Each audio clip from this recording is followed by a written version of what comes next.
Safe. Would you ever dream that 4 children could be homesick in such a beautiful house as Mr. Cordyce's?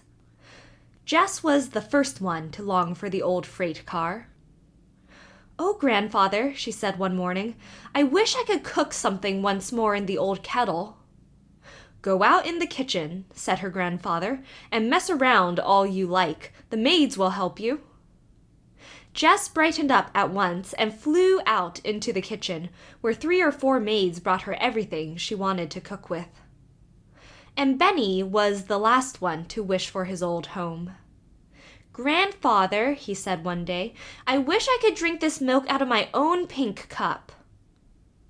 This set Mr. Cordyce to thinking. He had plenty of pink cups, it is true, but none of them were as dear to Benny as his own. "I think I shall have to surprise you, children," said Mr. Cordyce at last. "But before the surprise comes, perhaps you would like to see Benny's pony." Then he led the way to the stables. He owned several beautiful horses already, and nearly a dozen wonderful cars. But nothing was half so interesting as the pony. He was very small and very fat and black. His wavy tail was so long that it nearly touched the ground, and his name was Cracker because his birthday fell on the 4th of July when firecrackers were popping. Benny took a short ride around the stable, being held on by a groom.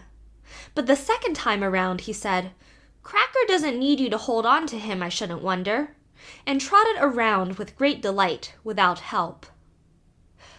All the others sat down on the fragrant hay to watch him ride. "What am I going to do when I grow up, grandfather?" asked Henry. "You're going to take my place, Henry, as president of the steel mills," replied Mr. Cordyce. "You will do it better than I ever have." And one day this came true, just as most of Mr. Cordyce's prophecies did. "And what am I going to do?" asked Jess curiously. "All you children must go to school and then to college. Then you may do whatever you choose for a living," replied Mr. Cordyce. This also came true. "Of course, I have more than enough money to support us all," went on Mr. Cordyce, "but if you have something to do, you will be happier." This not only came true, but it is always and forever true all over the world. "Am I going to college tomorrow?" asked Benny, stopping his little pony in front of the group.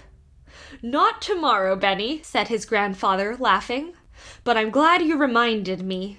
All you children must go over to Dr. McAllister's tomorrow and stay while the surprise comes." "Is the surprise very nice?" asked Benny. "No, not very," replied Mr. Cordyce with a twinkle. "Did it cost a great deal?" asked Jess. "It didn't cost me anything," answered her grandfather. "The only thing I shall have to pay will be express."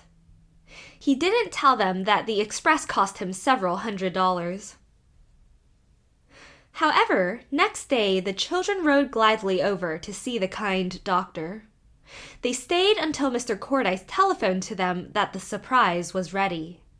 And then Mrs. McAllister and her son rode back with them in the big car. Mr. Cordyce was as happy as a boy.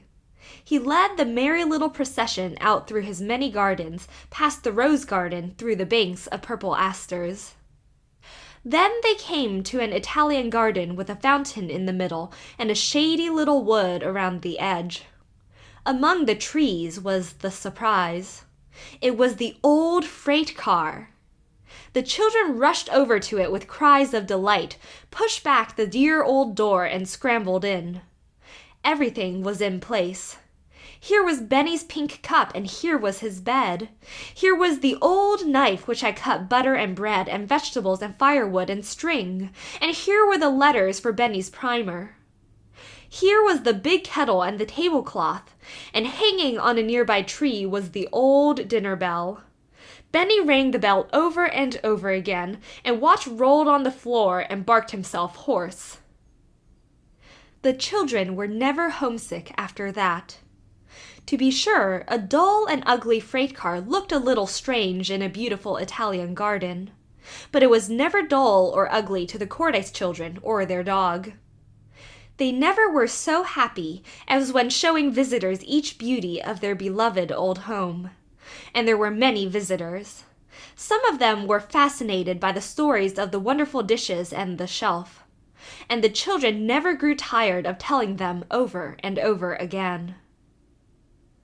One summer day, many years afterward, Watch climbed out of his beautiful padded silk bed and barked until Henry lifted him into the freight car.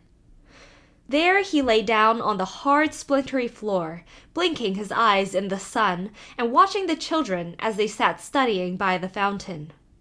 "He likes the old home best," said Jess Cordyce, smiling at him and patting his rough back.